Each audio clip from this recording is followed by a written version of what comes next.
Assalamualaikum warahmatullahi wabarakatuh.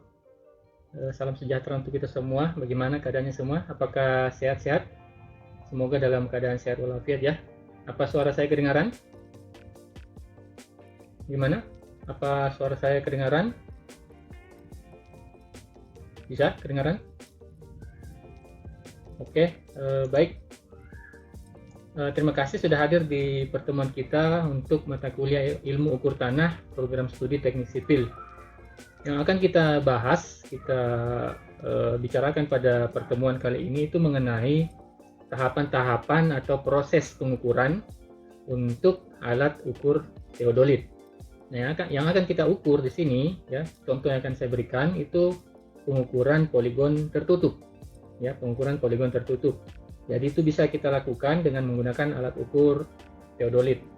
Nah, yang mengenai alat ukur teodolit itu sudah kita bahas ya, apa saja bagian-bagiannya, fungsi-fungsinya di pertemuan sebelumnya ya. Jadi kita tidak akan lebih jauh membahas soal fungsi-fungsi komponennya ya, mungkin akan disinggung sedikit, tapi kita lebih fokus pada tahapan-tahapan atau proses yang harus kita lewati, kita lakukan ya untuk mendapatkan hasil pengukuran yang baik, yang akurat ya. Jadi tahap pengukuran lahan dengan teodolit. Apa saja yang harus kita lakukan? Apa saja yang mesti kita persiapkan? Ya, jadi yang pertama kita akan bahas dulu persiapannya. Proses persiapan pengukuran, kemudian baru kita masuk tahapan pengukuran poligon tertutup dengan menggunakan alat teodolit.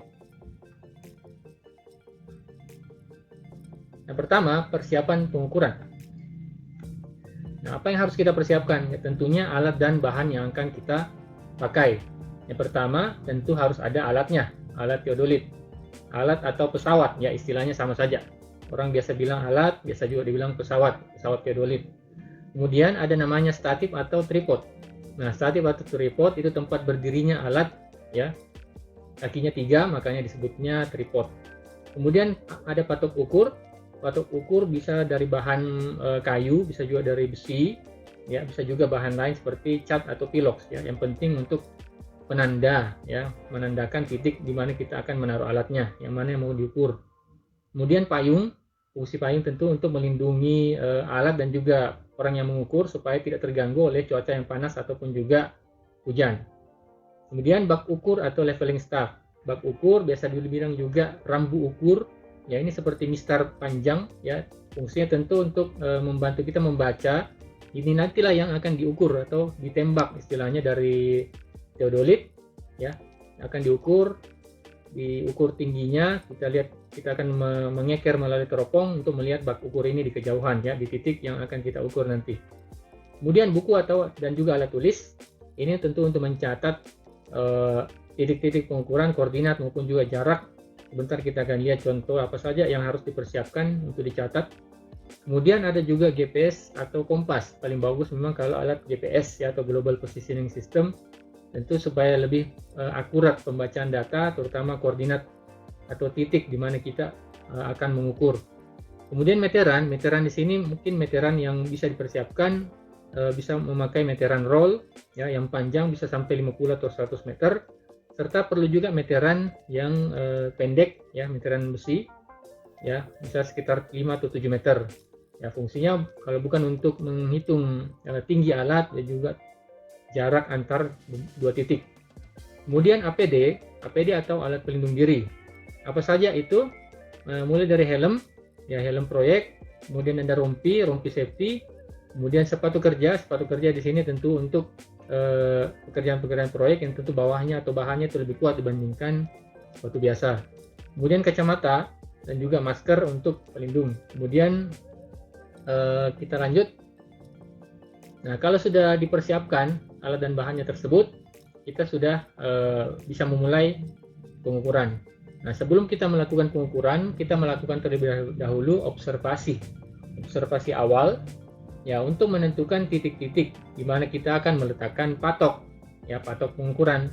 Nah, patok-patok itu ditancapkan di titik di mana kita mengukur, ya, di palu, menggunakan palu kah kalau misalnya tanahnya lunak, ya, kemudian ditancapkan patoknya, ya, di titik di mana akan diberdirikan alat dan juga bak ukur. Ya, itu ditancapkan pada saat kita melakukan observasi. Nah, patok bisa juga menggunakan patok kayu, besi maupun dengan diberi tanda saja dengan cat atau piloks, ya, yang mana yang paling memudahkan. Kalau misalnya kita mengukur di atas tanah yang lembek, ya, bisa kita pakai patok kayu atau besi. Tapi kalau di atas tanah yang keras ataupun juga di atas aspal, ya, di atas beton misalnya, kalau lahannya sudah jadi, ya, kita pakai saja cat atau piloks, ya, karena tidak mungkin kita menancapkan patok pada tanah yang keras atau pada atas beton ataupun juga aspal, ya, jadi dicat saja kalau begitu, ya. Nah, pastikan pada saat pada lahan yang akan diukur itu sudah bisa dilakukan pengukuran dengan aman. Maksudnya apa? Itu sudah tidak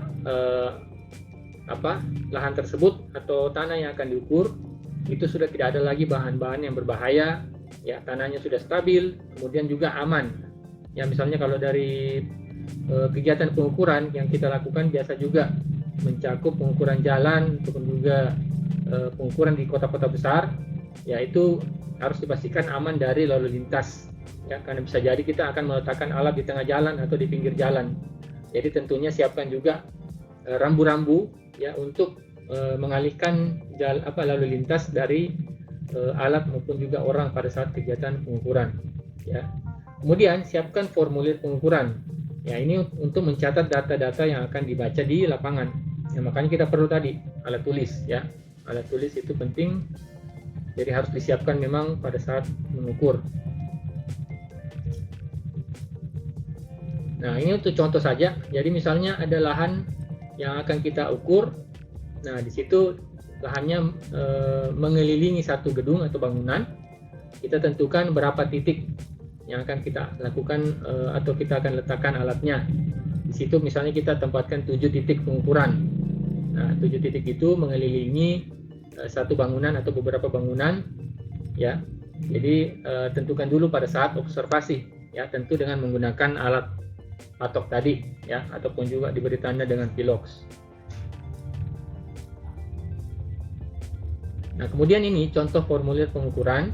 Di situ ada beberapa item yang harus dicatat nantinya, mulai dari lokasi, tinggi titik awal, ya, ini diukur dengan GPS, itu berapa elevasi tanah, ya, tempat kita mengukur itu berapa meter dari permukaan laut atau MDPL.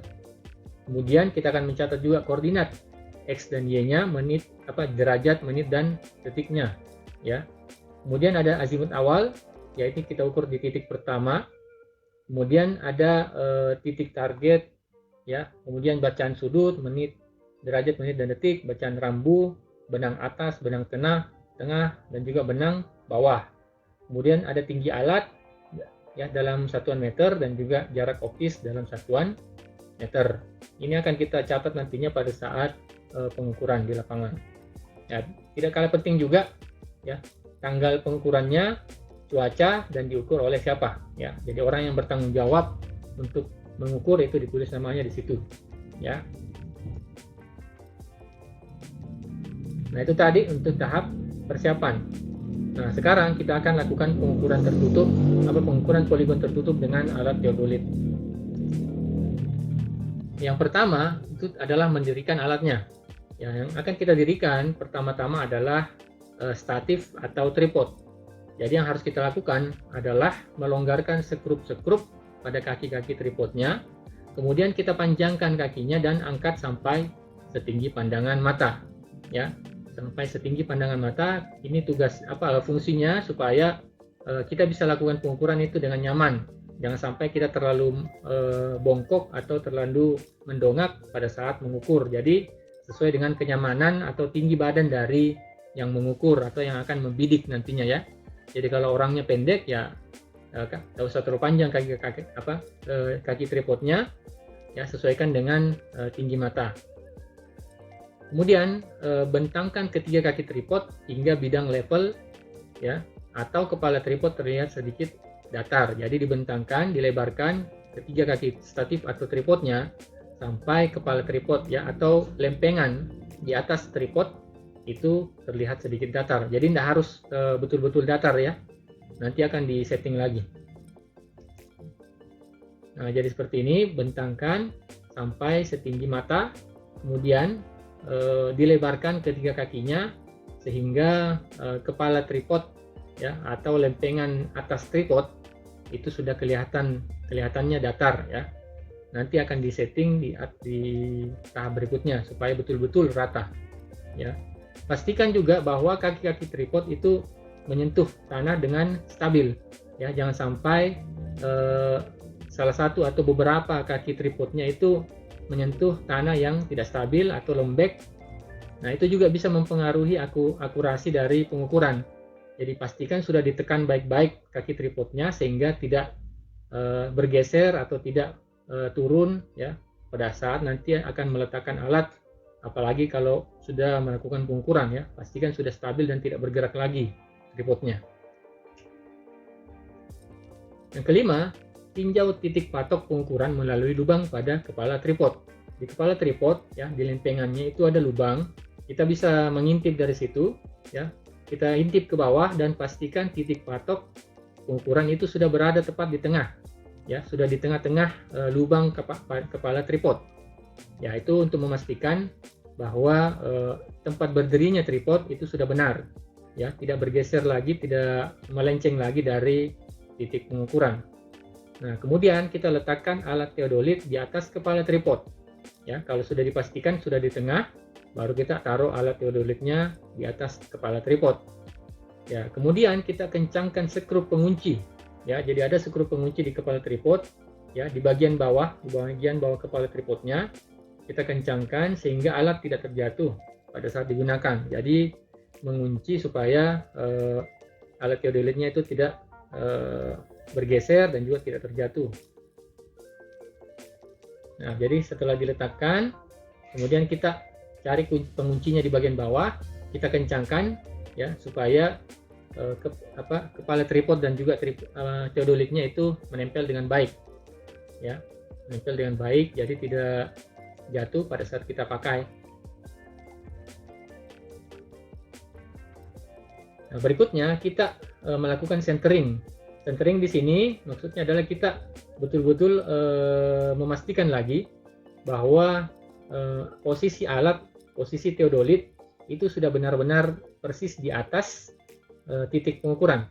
Ya, karena tadi kita sudah memeriksa lewat lubang kepala tripod ya. Tapi sekarang kita akan memeriksa lagi centering dari alatnya melalui teropong. Jadi ada teropong centering teleskop centering namanya. Kita bisa mengintip di situ dan kita lihat apakah alatnya sudah benar-benar berada persis di atas titik patok atau titik pengukuran. Ya. Jika belum centering atau belum persis di tengah, kita bisa mencoba menggeser alatnya dengan mengangkat kedua kaki tripod. Ya, dua kaki tripodnya diangkat, digeser sampai alatnya betul-betul berada di tengah. Dengan cara kita pastikan melalui teleskop centering. Nah, bisa juga kita lakukan dengan melonggarkan skrup pengunci. Ya, skrup pengunci yang tadi di kepala tripod kita longgarkan, baru kita geser pelan-pelan teodolitnya, ya, geser secara halus sampai kita lihat melalui teropong atau teleskop centering itu sudah bidikannya sudah persis di tengah. Ya, kalau sudah pas di tengah bidikannya, melalui teleskop centering. Nah, kita bisa kencangkan lagi skru penguncinya, ya, skru pengunci pada bagian bawah teleskop, kepala teleskop, kepala tripod. Ya, kita kencangkan kembali kalau sudah centering dengan titik patok. Nah, ini bidikannya melalui teleskop centering. Nah, kalau sudah persis bidikannya di tengah penanda atau titik patok, ya, sudah persis di tengah, baru kita kunci, ya, kencangkan pengunci tripodnya pada bagian bawah, baru kita bisa mulai. Ya, tapi kalau masih jauh, ya, kalau masih jauh letak bidikannya dengan titik patok, ya, kita bisa geser kaki tripodnya, ya, 2 saja diangkat supaya bisa persis di tengah-tengah bidikan dari teleskop centering, ya. Langkah berikutnya, kita menyetel nifo kotak dan juga nifo tabung dengan memutar skrup A, B, dan C pada alat. Nah, pada alat teodolit itu ada 3 skrup, ya, 3 skrup yang bisa diputar-putar. Itu fungsinya supaya mengatur nifo itu gelembungnya itu berada di tengah, ya. Itu tandanya kalau gelembungnya sudah di tengah berarti alatnya sudah benar-benar datar atau level, ya, sebelum digunakan. Nah, ini juga penting. Jadi jangan mulai pengukuran sebelum nivonya, kedua nivo, baik itu nivo kotak dan juga nivo tabung, itu gelembungnya belum di tengah. Ya, kalau belum di tengah berarti belum datar, belum rata alatnya. Ya, kita pastikan rata dengan memutar 3 skrup. Ya, 3 skrup pada alat teodolit, skrup A, B, dan C. Nah, ini posisi skrupnya ada 3, ya. Ada 1 di bagian bawah, bagian bawah dari LCD pembacaan, dan 2 di dekat dari lensa. Nah, di situ kita bisa lihat nivonya apakah sudah di tengah gelembungnya. Nah, kalau sudah di tengah, kita bisa mulai tahap berikutnya. Kalau belum, diputar-putar dulu skrup A, B, dan C-nya sampai memastikan bahwa gelembung nivo sudah berada di tengah, ya.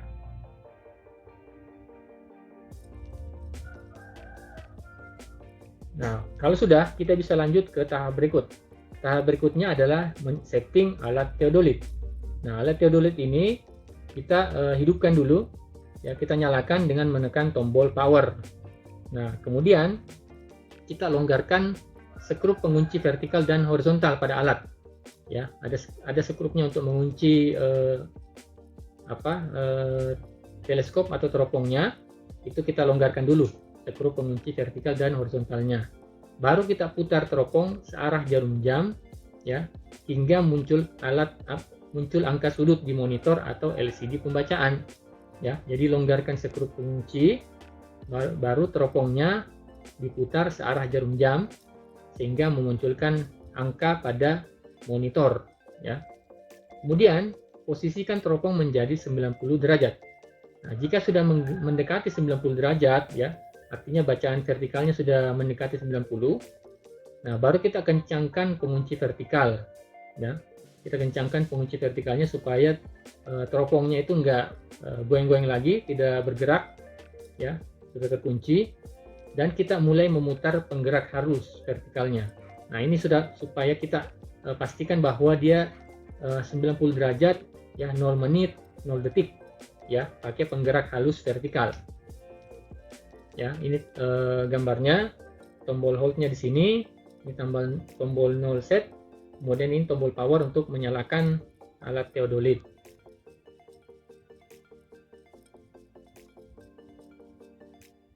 Nah, ini tadi skrup pengunci vertikal.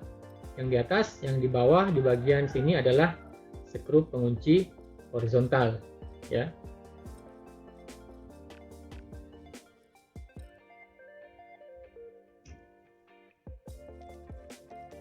Nah, kemudian itu tadi kita lakukan, ya, dengan menggerakkan penggerak halus vertikal. Itu kita pastikan bahwa sudut yang terbaca pada alat itu sudah 90 derajat 0 menit 0 detik, ya. Kalau sudah 90 derajat 0 menit 0 detik, kita tekan tombol hold, ya, untuk mengunci sudut vertikal pada LCD pembacaan. Ya, tekan tombol hold. Kemudian alat teodolitnya kita hadapkan ke arah utara. Ya, kita hadapkan alat teodolitnya ke arah utara. Ya, arah utara kita bisa ketahui dengan kompas atau GPS. Ya, makanya kita disuruh bawa kompas atau GPS, paling bagus GPS, ya, GPS digital. Nah, kita sudah tahu di mana arah utara. Kita hadapkan teodolitnya ke arah utara dan tekan tombol 0 set. Ya, 0 set ke arah utara dan kita kencangkan pengunci horizontalnya. Ya, kalau sudah di utara, tekan tombol 0 set dan kencangkan pengunci horizontal pada alat. Nah, tadi kita ini sebelum disetting vertikalnya ya. Jadi di situ masih 90 derajat tapi belum 0 menit dan 0 detik. Ya, kita pastikan dulu dengan penggerak halus vertikal ya sampai dia 0 menit 0 detik juga ya, 90 derajat 0 menit 0 detik. Nah, kemudian bacaan sudut vertikalnya yang di bagian bawah ya, itu kalau kita baca nanti pada saat kita mengarahkan alat ke arah utara ya. Jadi yang di atas itu bacaan sudut vertikal, yang di bawah pada layar adalah bacaan sudut horizontal. Ya, derajat, menit dan detik. Ya, tadi ini kalau sudah 90 derajat, 0 menit, 0 detik, kita tekan tombol hold. Ya, sudah pas, sudah 90 derajat, 0 menit, 0 detik, kita tekan tombol hold. Ya, tahap berikutnya adalah pengukuran sudut. Ya, yang pertama, posisikan bak ukur secara tegak pada titik P2. Jadi sudah ada orang lain yang berdiri di titik P2 dan dia memastikan bak ukur atau rambu ukurnya itu sudah berdiri tegak, tidak miring-miring. Ya, pastikan sudah lurus. Ya, kemudian untuk mengetahui koordinat dan elevasi di titik pertama atau di sini P1, letakkan GPS di atas titik P1, ya, taruh GPS-nya, GPS digitalnya, dan catat pembacaan koordinat dan elevasi di titik tersebut. Ya, jadi pakai GPS, taruh GPS-nya, nyalakan, kemudian catat pembacaan koordinat dan elevasi di titik P1. Nah, langkah berikutnya mengukur sudut azimut di titik P1. Caranya gimana? Pertama, longgarkan skrup horizontal pada alat dan selagi alat masih menghadap utara, ya, tadi kan masih menghadap arah utara ya alatnya, dan 0 set aktif ya, masih 0 set aktif arah utara, putar alatnya searah jarum jam menuju arah titik P2 yang sudah ada bak ukur berdiri di situ. Ya, sudah ada orang yang mendirikan bak ukur di titik P2, putar alatnya searah jarum jam menuju ke titik P2 titik tadi. Ya, diputar alatnya, jangan lupa harus searah jarum jam. Kemudian catat ukuran sudut horizontal yang muncul atau terbaca pada LCD, pada monitor. Ya, baca sudut horizontal yang muncul tertera pada LCD. Ya, yang bagian bawah tadi, yang di atas kan sudut vertikal, yang di bawah horizontal. Ya, tuliskan atau catat berapa derajat, menit dan detiknya. Itulah sebagai sudut azimut P1. Ya, jadi sudut azimut itu orientasinya utara. Ya, makanya harus ke arah utara dulu. Ya, tadi sudah sudut azimut P1. Nah, ini tadi ilustrasinya. Jadi alatnya diletakkan di atas titik yang sudah ditandai di titik P1 ya. Kemudian kita putar alatnya ke arah jarum jam ya, menuju titik P2. Tadi alatnya masih menghadap ke utara, kita putar searah jarum jam ke titik P2. Nah, untuk pembacaan pada GPS digital, kita bisa lihat di sini. Yang bagian atas ya, ada koordinat. Nah, koordinat X-nya yang di sini, yang di atas, yang di bagian bawah adalah koordinat sumbu Y-nya. Kemudian, yang ini adalah akurasi pengukuran. Jadi, akurasinya 3 meter. Ya, 3 meter. Kemudian yang di sini adalah elevasi. elevasi atau ketinggian titik yang akan kita ukur. Di sini elevasinya adalah satuan meter. Ya, satuan meter di sini terbaca 3 meter dari permukaan laut. Ya. Jadi pada saat kita menaruh alat itu akan langsung terbaca posisi titik ini itu ada berapa meter dari permukaan laut. Ya, dari sini 3 meter di atas permukaan laut, dari permukaan laut.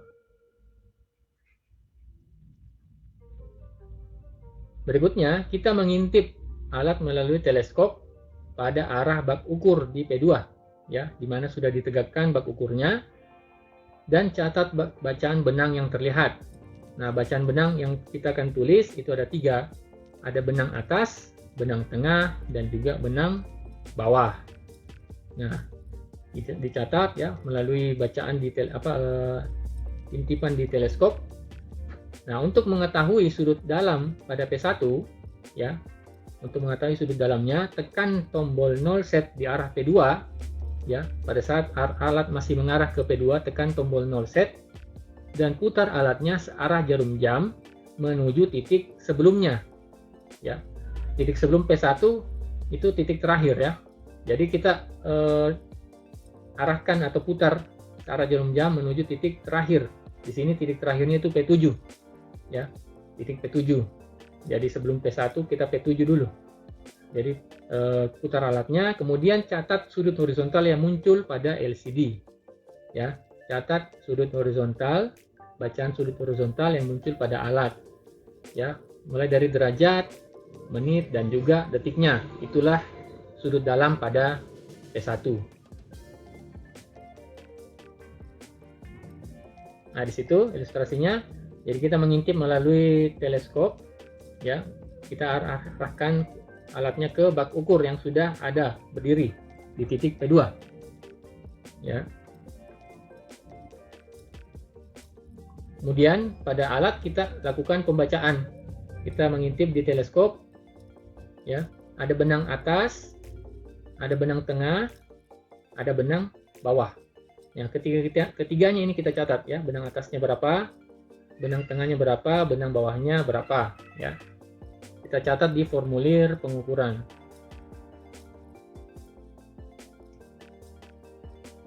Berikutnya kita mengukur tinggi alat di titik P1, ya. Kita pakai alat meteran, ya, meteran yang pendek tentunya, ya, tidak perlu yang sampai 50 meter. Meteran yang 5 meter sudah cukup. Ya, kita tarik meterannya dari tanah menuju lensa alat, ya. Saya ulangi, dari tanah menuju lensa alat, ya. Itu kita ukur. Disitulah kita tahu tinggi alatnya berapa. Kita catat tinggi alat ke dalam formulir pengukuran.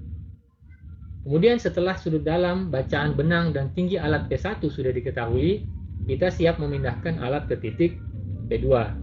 Ya, langkahnya adalah mematikan teodolit terlebih dahulu, ya, mematikan dan lepaskan alat dari tripod. Ya, lepaskan alat. Nah, ini tadi ilustrasinya untuk pengukuran tinggi alat, ya. Tinggi alatnya diukur dari tanah sampai ke lensa. Dari tanah sampai ke lensa, ya, pakai meteran, baru dicatat.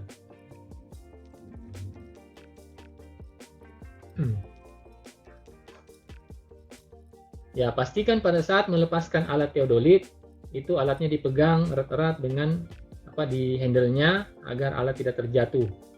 Ya, jadi jangan memindahkan alatnya itu teodolitnya masih terpasang pada tripod, jangan. Ya, kita harus lepaskan dulu teodolitnya dari tripod. Ya, sudah ada kotaknya, kita bawa dengan kotaknya, baru kita angkat tripodnya.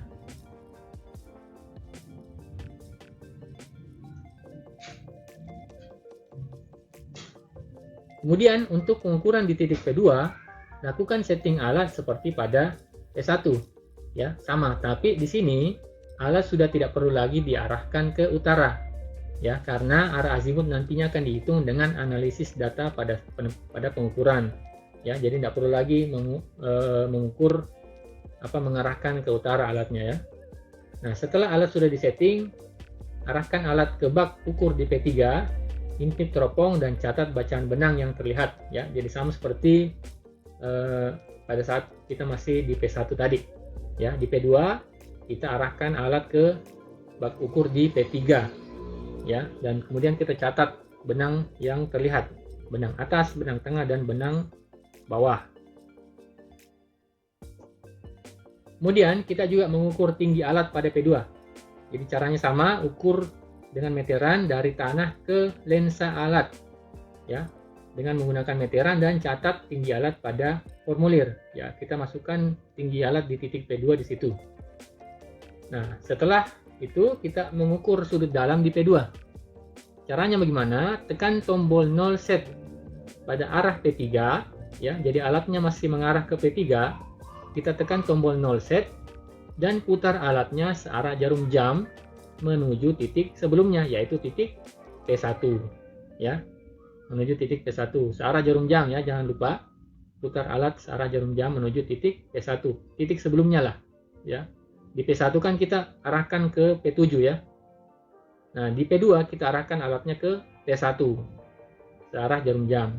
Kemudian catat sudut horizontal yang muncul pada LCD alat ya, catat di formulir pengukuran. Catat mulai dari derajat, menit, dan juga detiknya.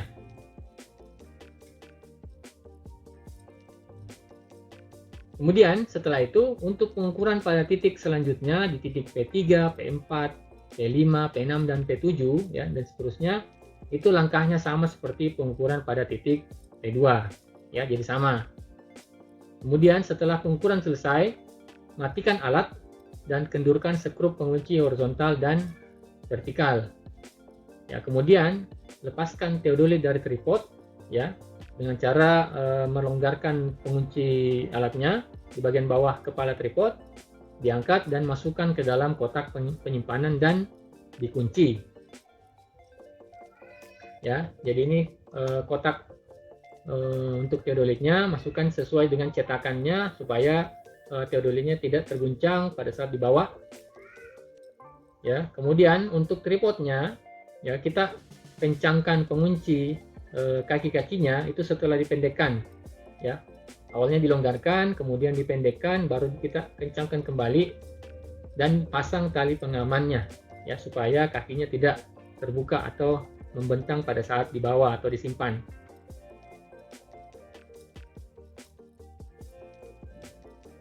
Nah, itu tadi proses atau tahapan-tahapan yang harus kita lewati untuk melakukan pengukuran poligon tertutup menggunakan alat teodolit. Nah, apa yang bisa kita simpulkan? Yang pertama, kita harus memastikan bahwa seluruh alat dan bahan itu sudah lengkap dan dalam kondisi yang baik sebelum berangkat ke lokasi pengukuran. Jadi alatnya sudah diperiksa, sudah lengkap, sudah baik, baru kita berangkat ya, untuk memastikan kelancaran proses pengukuran ya, termasuk juga bahan-bahan pendukungnya dan juga personilnya ya.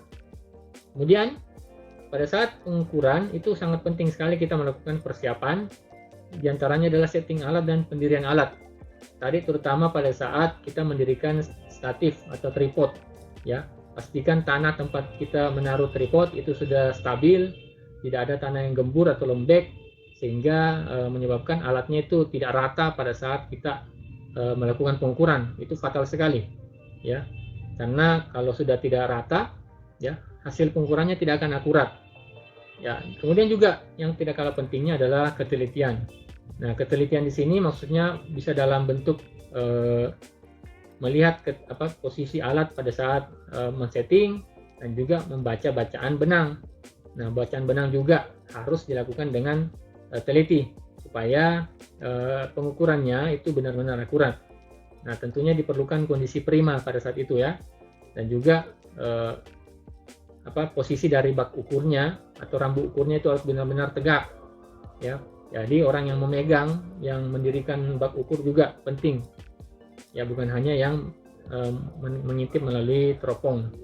Nah, itu semua harus kita lakukan, kita pastikan ya sudah terjaga baik-baik ketelitiannya dan juga posisi alatnya, sehingga akurasi pengukurannya itu bisa bagus ya, tidak ada yang bacaannya itu benar-benar akurat. Baik, terima kasih, sampai di sini materi yang bisa saya bawakan.